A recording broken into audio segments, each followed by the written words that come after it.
Hello world, this is RandomFIX, and today we're going to be discussing how do you know you're getting scammed when you're selling your car on eBay, and these are buyers you've never met before, and which ones are you going to give time to, and which ones are you going to hit the delete button and move on, right?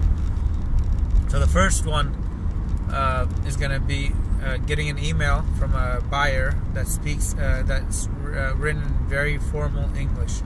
Hello sir, dear ma'am, right? And they'll have bigger words in there and just stuff that is not very direct, right? So we tend to be a little more direct here in America, and so those are the ones I found out a lot of times were scams, is if they were long responses or just about random things that didn't have to do with the car. And the second one that you'll get is going to be the out-of-state number, weird area code, right? And you try to call them, they never pick up. You call in the morning, nothing changes. You call at night, nothing changes.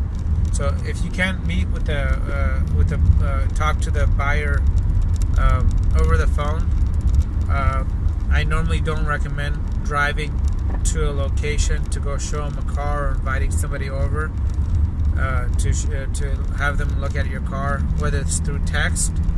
I still like to talk to that person to make sure they're old enough to buy a car, right?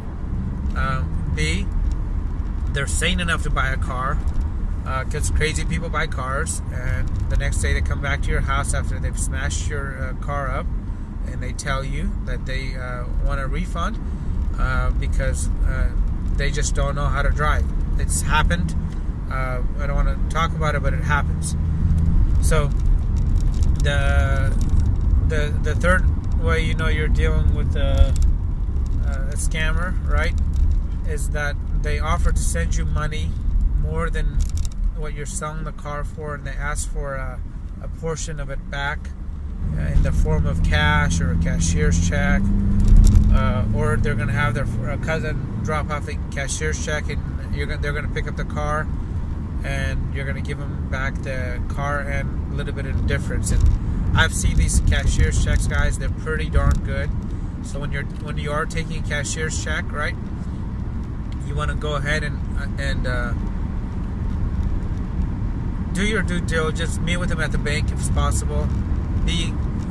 Make sure everything else lines up, that they have the same, they have an ID card from the state you're selling the car in, right? That they drove in a car and you noticed where the car was. Maybe you wanted to even write down the license plate number of the vehicle, right? Or you want to go with them to the bank to cash the cashier's check before you sign off on the title. All kinds of weird things. So just have your guard up a little bit, but when you get the right buyer, you'll know. Be cool with them,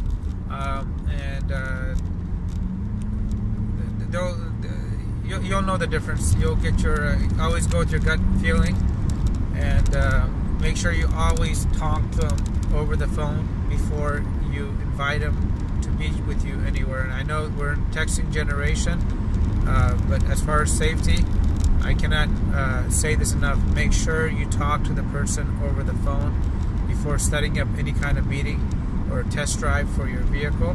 Thanks guys for watching. I'll include other videos for you on how to advertise your car, what things to look for when you're buying your future car, and hit the subscribe button up here and give it a thumbs up.